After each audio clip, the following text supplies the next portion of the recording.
they're different species. This one's the pure yellow color. A lot of the hybrids that you see or that they're using for ornamentals will have different color. So you get the red center. So this is the pure yellow flower. They will cross. So if they're close enough, this will cross with those ornamental varieties. And so we work very hard to make sure that we keep it from crossing and maintain the genetic integrity of this species.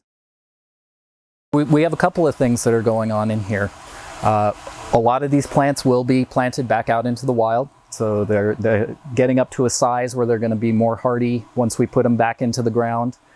But the other thing we have going on is some living collections. So those are for species that have perhaps disease problems that were introduced out in the field. So for like Eugenia coolaensis, which is this taller plant right here behind me, there was a rust that was introduced into Hawaii, and it's decimating the wild populations. So what we did is we collected material from all of those plants, and we're maintaining them here in this greenhouse so that we have that entire genetic lineage for that species represented here in our greenhouse.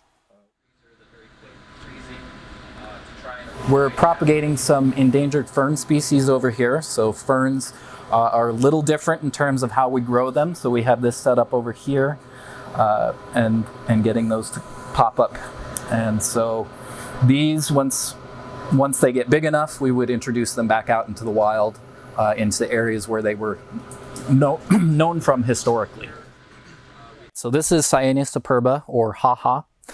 This one was critically endangered about 20 years ago. Army efforts have really reestablished populations in the wild. Our control efforts for slugs and other pests in the field have really boosted those populations and brought it back from the brink of extinction.